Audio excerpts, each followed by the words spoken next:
Assalamualaikum warahmatullahi wabarakatuh. Alhamdulillah nahmaduhu wa nasta'inuhu wa nastaghfiruh wa na'udzu billahi min syururi anfusina wa min sayyiati a'malina may yahdihillahu fala mudhillalah wa may yudlilhu fala hadiyalah. Asyhadu an la ilaha illallah wahdahu la syarikalah wa asyhadu anna Muhammadan abduhu wa rasuluh.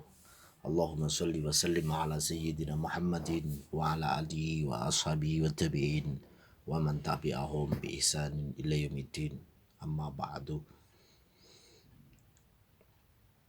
Hadratal kurama wal fudala ma'asyiral masayikh wal ulama wa bil khusus musrifil ma'adil islami al asri al kamal wa ahli baitihim wa jami'ul mudabbirin minal markazi wal firqati ayatullah talibat al mahbub.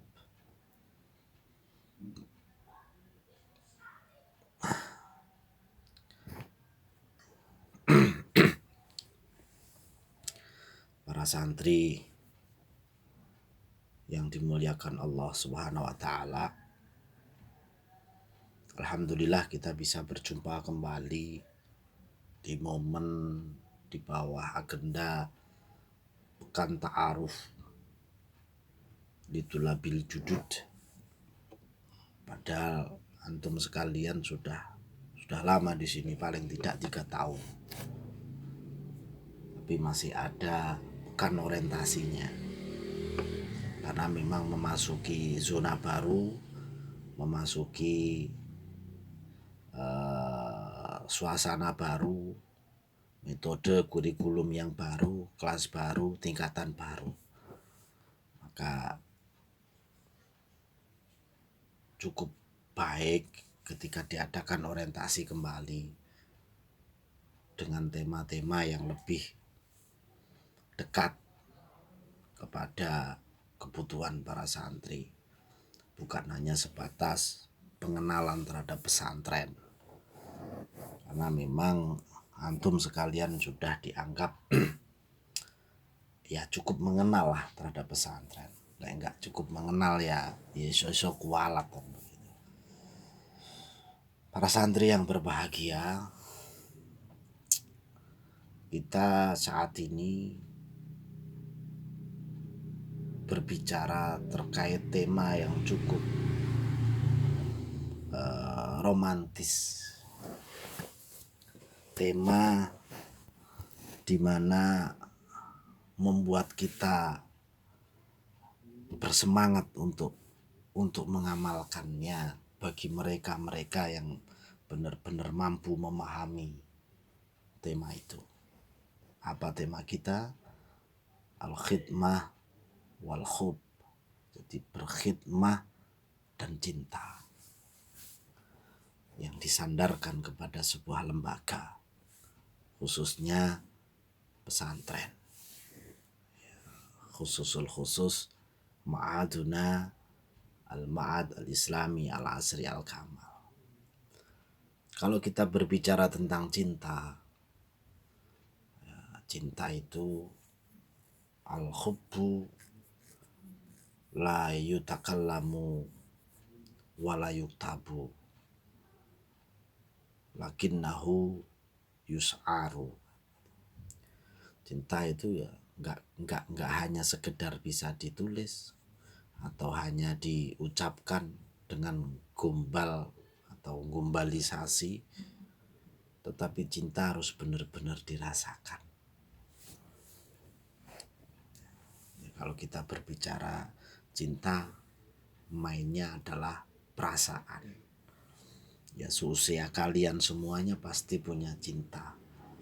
Entah itu cinta monyet atau cinta apalah bahasanya.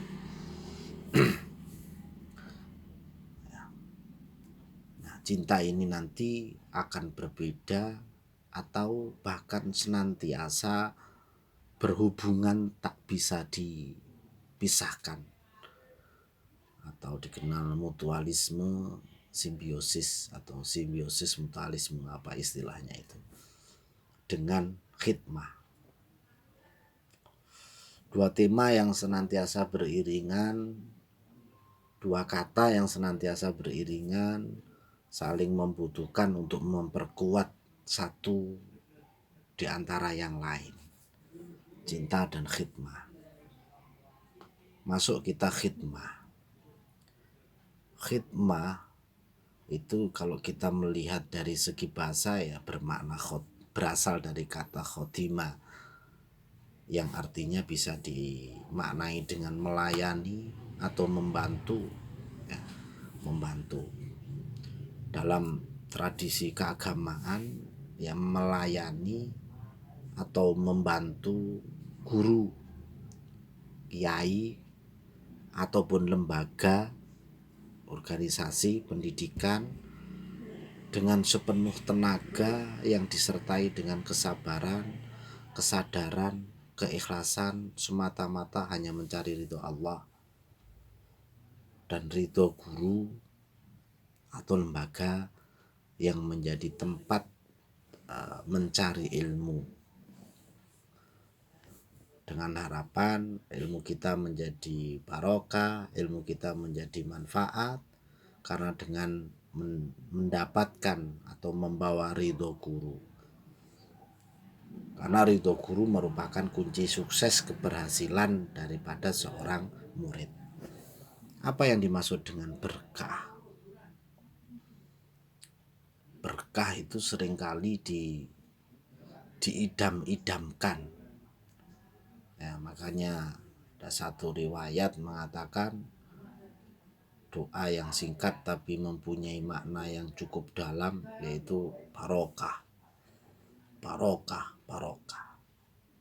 Mahya barokah, al barokatu hiya ziyadatul khair. Tambahnya kebaikan dalam segala bentuk. Ya, dalam segala bentuk. Jadi berkhidmah kepada guru, berkhidmah kepada lembaga, berkhidmah kepada pesantren disertai dengan kesadaran, keikhlasan, karena hanya mengharapkan ridho, ya, ridho, mendapatkan ridho. Begitu pentingnya khidmah seorang santri, ya, seringkali menjadi sebuah patokan bahwa keberhasilan daripada murid itu ya dengan cara berkhidmah. Dengan cara berkhidmah. Ya, kalau kita melihat sejarah zaman Rasulullah, banyak sekali sahabat yang berkhidmah kepada Rasulullah Shallallahu Alaihi Wasallam, baik dengan tenaga, pikiran, ya, maupun dengan cintanya kepada Rasulullah Shallallahu Alaihi Wasallam. Ada satu pernyataan yang disampaikan oleh Abuya Sayyid Muhammad bin Alawi Al-Maliki Al-Hasani. Beliaunya mengatakan, Thabatul ilmi bil mudzakarah wa barakatu bil khidmah wa naf'uhu biridoseh. Ini ungkapan yang seringkali dipegang penuh, pegang teguh oleh para santri. Melekatnya sebuah ilmu dapat diperoleh dengan cara banyak mutola'ah, banyak belajar. Keingatan itu diperoleh dengan cara banyak belajar.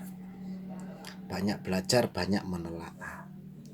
Dan barokah daripada ilmu itu dapat diperoleh dengan cara berkhidmah. Sedangkan manfaatnya dapat diperoleh dengan adanya restu dari seorang guru.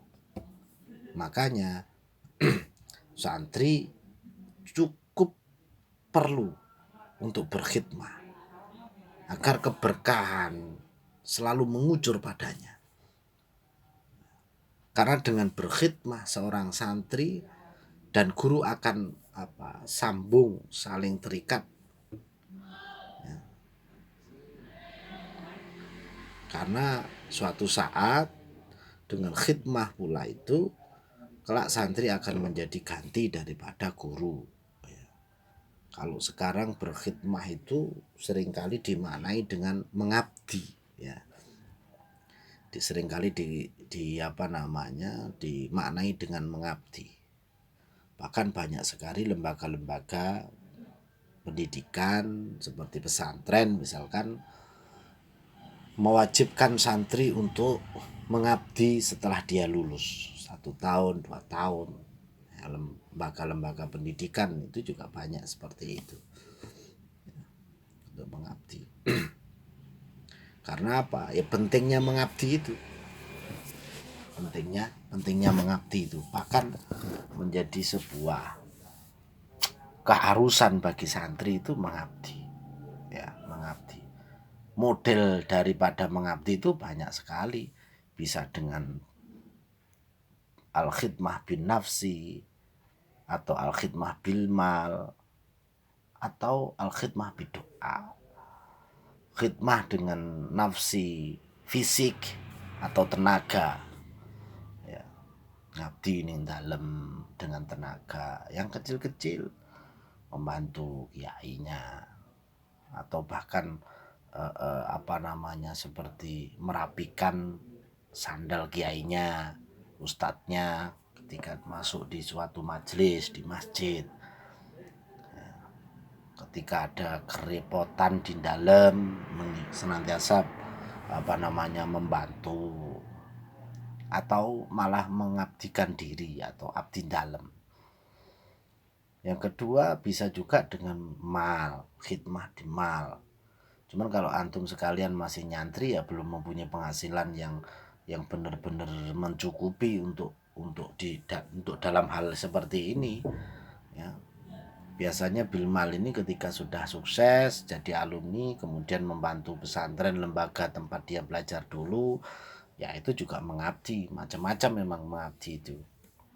Bisa juga dengan hanya berdoa, khidmah dengan cara mendoakan gurunya, mendoakan lembaganya, karena itu mendoakan guru itu menjadi sebuah adab atau termasuk adab penuntut ilmu, yaitu murid. Ya, memang sebagai murid seharusnya selalu mendoakan guru layaknya seperti anak mendoakan orang tuanya. Karena guru adalah pendidik rohaninya. Sedangkan orang tua itu lebih banyak berperan sebagai pendidik jasmani. Sebagai pendidik jasmani. Ya, sebenarnya keduanya saling terikat ya, bukan hanya khusus guru khusus rohani, kemudian orang tua itu khusus jasmani, ya nggak bisa dipisahkan. Sebenarnya keduanya itu saling terikat, cuma mana yang lebih dominan, ya, berkhidmah. Bahkan sekarang di zaman modern seperti ini santri yang cukup luar biasa banyaknya yang sudah alumni misalkan, kemudian dengan beriringnya perkembangan teknologi dan informasi, media sosial dan lain sebagainya, ada bisa kita mengabdi dengan sain,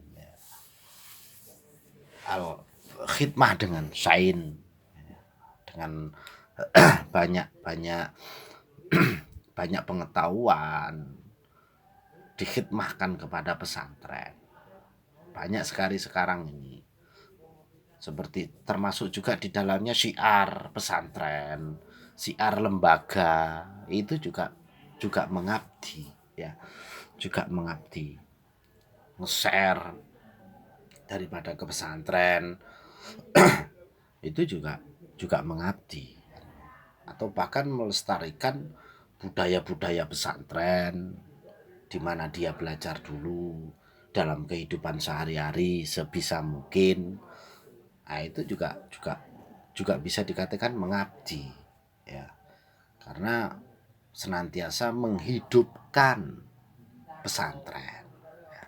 Menghidupkan guru, begitu. Menghidupkan guru, menyebarluaskan dawuh-dawuh para yai, para guru dalam medsos membuat semacam quote itu atau apa istilahnya itu dalam sebuah status misalkan, itu juga ya khidmah. Ya, kita melihat saja seperti imam madhab lah dalam masalah fikih misalkan.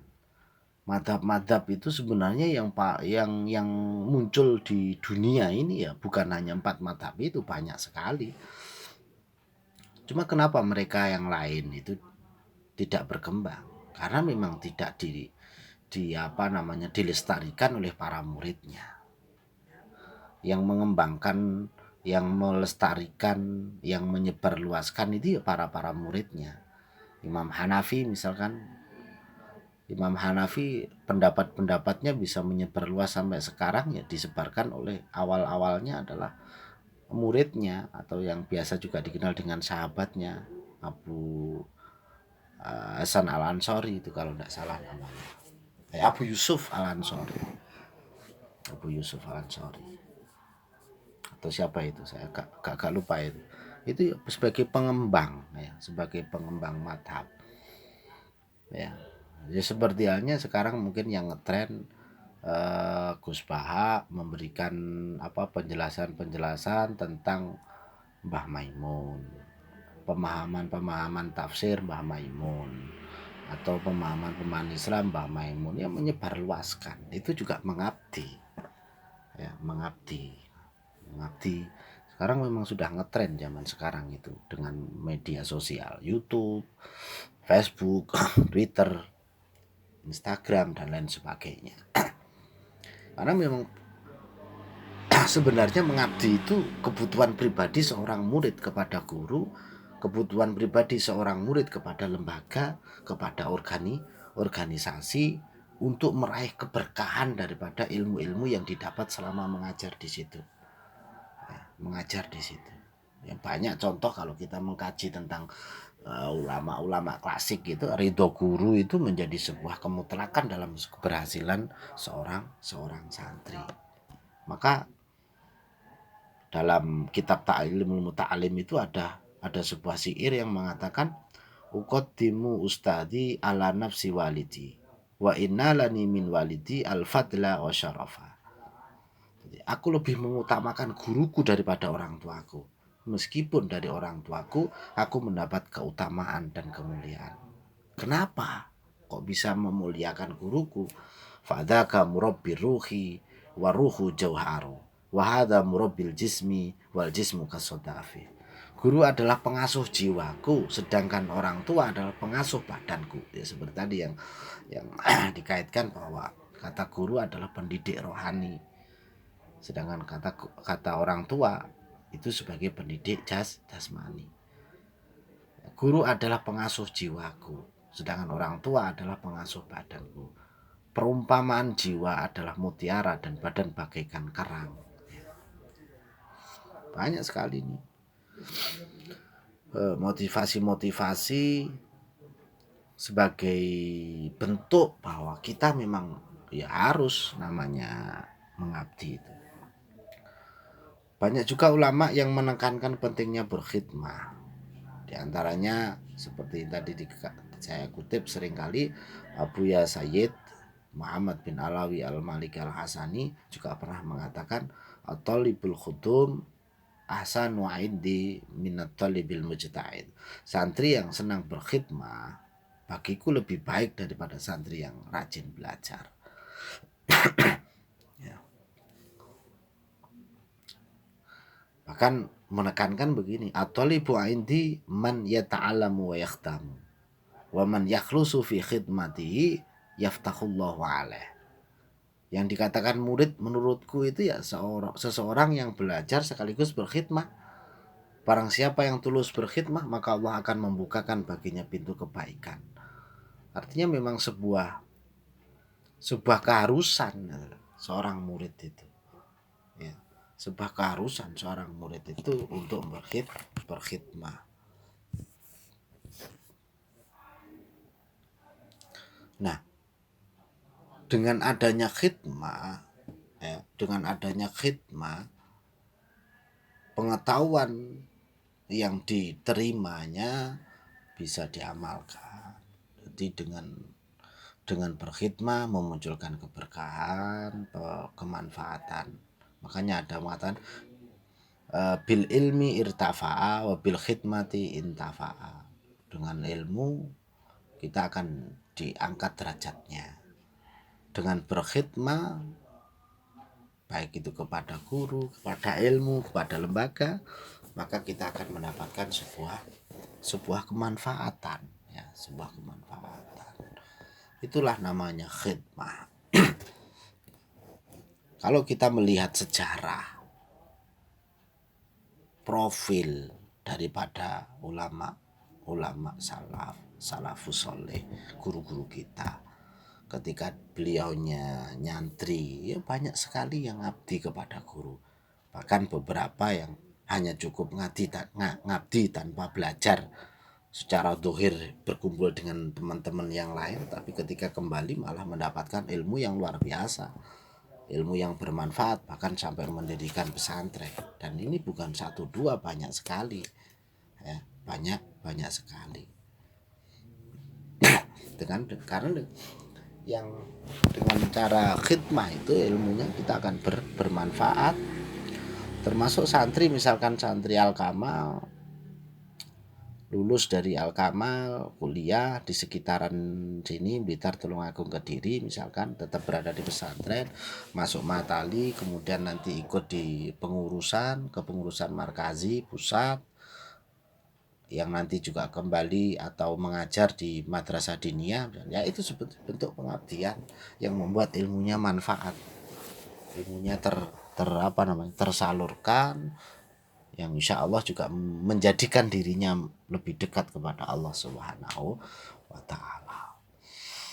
Para santri yang berbahagia, nah, khidmah itu tidak bisa dikatakan, khidmah itu tidak bisa dilakukan hanya dengan perbuatan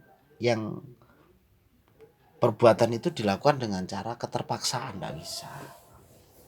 Harus dengan keikhlasan, artinya dengan cinta, penuh dengan pengorbanan, ya, pengorbanan,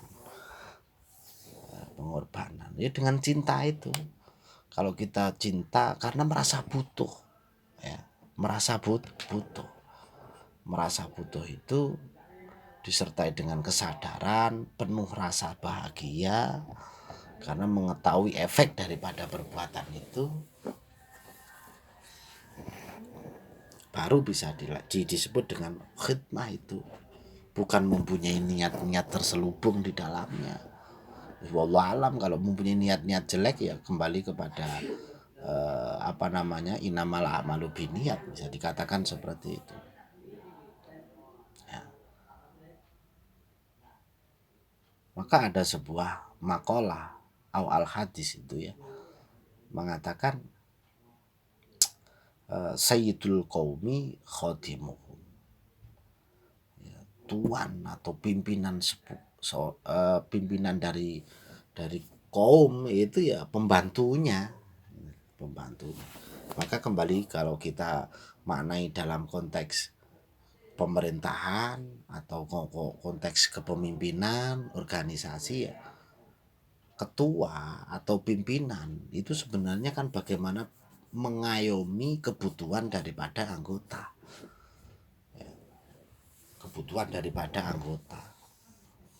pimpinan atau presiden mengayomi rakyatnya, ya, khodimnya membantu rakyat agar bahagia, membantu rakyat agar sejahtera.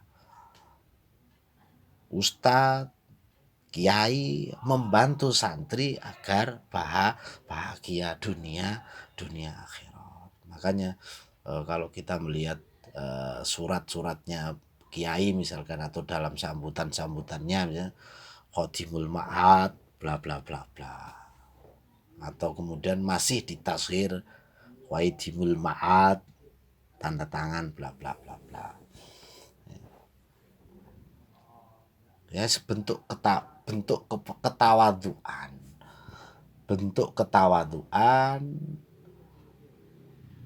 sebagai peran daripada pengamalan ilmu itu sendiri dengan mengabdi dan cinta tidak bisa dipisahkan. Makanya orang kalau cinta ya, dalam kehidupan anak-anak muda, cinta, dia berani berkorban ya, mengabdi juga berkorban, baik dengan tenaga, harta, doa, atau dengan pemikiran, berkorban. Cinta dia berkorban, cinta memberikan hadiah ini dan duit direwangi utang-utang misalkan. Nah, cinta, tuntutan daripada seorang kekasih berusaha semaksimal mungkin diaplikasikan, dipenuhi, walaupun itu dengan tetesan air mata, keringat darah dan sebagainya, karena cinta. Begitu juga kalau kita berkhidmah kepada guru, berkhidmah kepada ilmu, berkhidmah kepada lembaga, misalkan, ya, kepada lembaga. Kebetulan misalkan tidak jadi pengurus, kalau jadi pengurus ya jelas, santri jadi pengurus itu khidmahnya jelas. Kalau santri yang kebetulan tidak menjadi pengurus, tidak masuk dalam jajaran kepengurusan, bagaimana khidmahnya?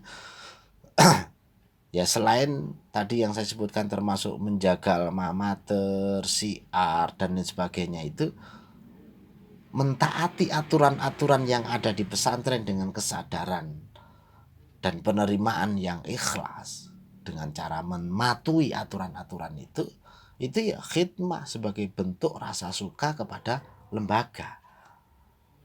Ya, bentuk suka kepada lembaga itu ya mengiyakan aturan itu, mentaati aturan itu, tidak melanggar aturan itu. Ya, khidmah. Jadi aplikasi daripada berkhidmah itu banyak sekali. Ya, banyak sekali. Dan ini bukan hanya dalam hubungan santri, guru, santri, lembaga, santri kiai, enggak. Kalau sekarang kita melebarkan bahasan misalkan dalam perkantoran kepada atasan juga lo khidmah. Jadi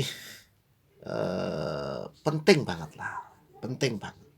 Dan ini merupakan sebuah kebutuhan individu sebenarnya.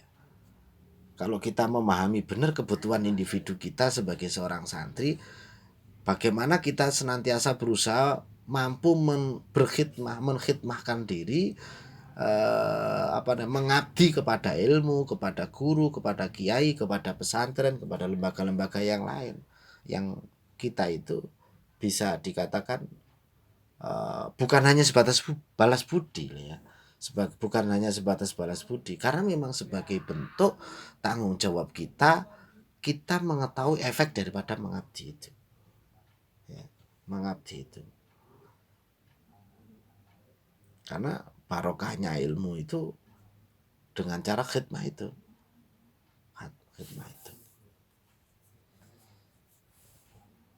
Saya kira itu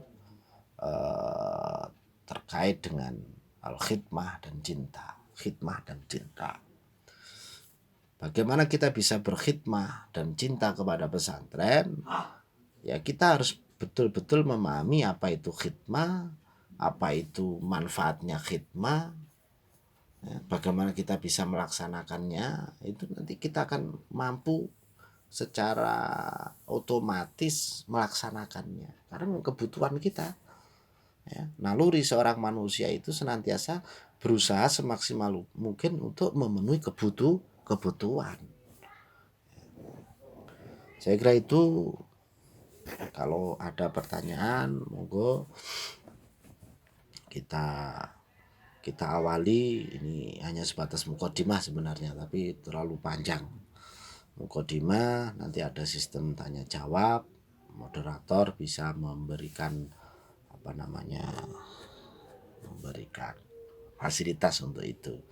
Kurang lebihnya mohon maaf. Semoga apa yang kita sampaikan membawa manfaat, membawa berkah bagi kita semua, menjadi santri yang benar-benar santri mengabdikan diri, santri yang mampu menjadi pelebar sayap ilmu dan lembaga. Amin amin ya rabbal alamin. Wal afu minkum. Assalamualaikum warahmatullahi wabarakatuh.